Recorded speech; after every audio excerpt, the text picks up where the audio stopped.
तो बखमूत पर कब्जे की जंग में रूस के ज्यादा सैनिक मारे गए हैं।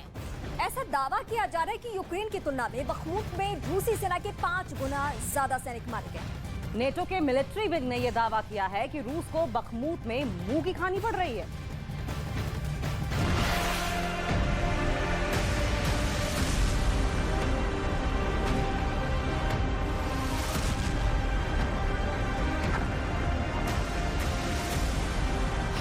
बखमूत से पुतिन की सेना भाग जाएगी।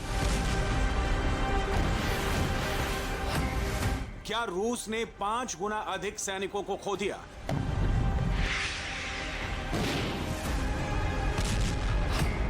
क्या रूस को उठाना पड़ा अब तक का सबसे बड़ा नुकसान?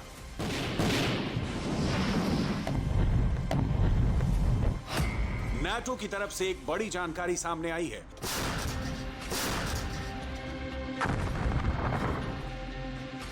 अमेरिकी न्यूज चैनल CNN ने उत्तरी अटलांटिक गठबंधन के खुफिया डेटा से यह जानकारी सामने आई है।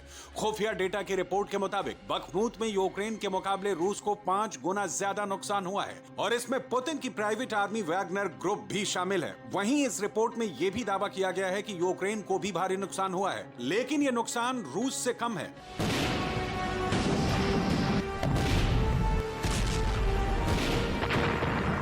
दक्षिण पूर्वी यूक्रेन में जबरदस्त घमासान चल रहा है और बखमूत में रूस ने अपनी पूरी ताकत झोंक दी है। जानकारों की माने तो पुतिन अगर बखमूत हार जाते हैं तो उन्हें यूक्रेन में अपना ऑपरेशन बंद करना पड़ जाता। इसलिए बखमूत जीतने के लिए रूस ने पूरी ताकत लगा दी, जिसका नतीजा यह है कि पूर्वी यूक्रेन का बखमूत यूक्रेन की दूसरी हार का चेहरा बनता जा रहा है।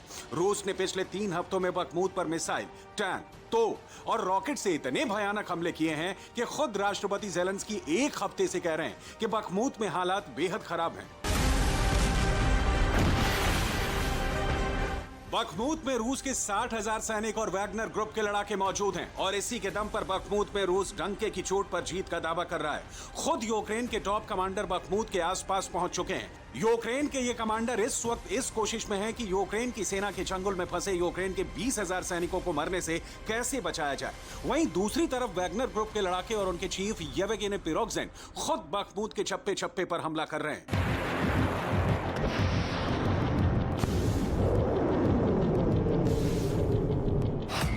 एक अनुमान के मुताबिक बखमूत में हर घंटे तोप से 200 गोले, 100 रॉकेट और 300 टैंक से रूस सीधा हमला यूक्रेन के 20,000 सैनिकों पर कर रहा है।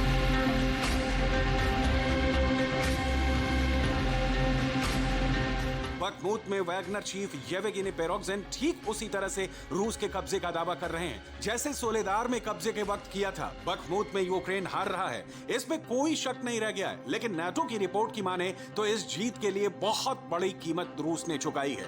वहीं दूसरी तरफ पुतिन की प्राइवेट आर्मी वैगनर ग्रुप के मुखिया येवगेनी प्रिगोजिन ने दावा किया कि जंग के मैदान में रूस के सैनिकों के हथियार खत्म हो गए हैं। बखमूत में तो उसके जवानों की हालत सबसे ज्यादा खराब है।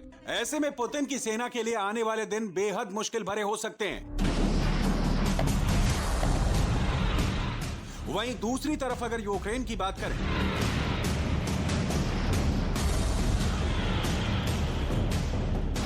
तो ज़ेलेंस्की पिछले 2 महीने से अमेरिका और नाटो देशों से 500 एडवांस टैंक मांग रहे हैं, लेकिन यूक्रेन को नहीं मिले। यहां तक कि यूक्रेन को 321 टैंक देने का वादा किया गया था, जो अभी तक पूरा नहीं हुआ। यूक्रेन ने लंबी दूरी की 1000 तोपें मांगी थी, जिस पर नाटो और अमेरिका ने ध्यान नहीं दिया। इसके अलावा यूक्रेन ने 1000 लंबी दूरी के ड्रोन मांगे थे, जो यूक्रेन को नहीं दिए गए। नाटो और अमेरिका ने 150 से 600 किलोमीटर तक मार करने वाली मिसाइलें तक यूक्रेन को नहीं दी। और आखिर में जान लीजिए कि यूक्रेन ने F-16 जैसे चौथी पीढ़ी के 200 लड़ाकू विमानों की मांग की थी।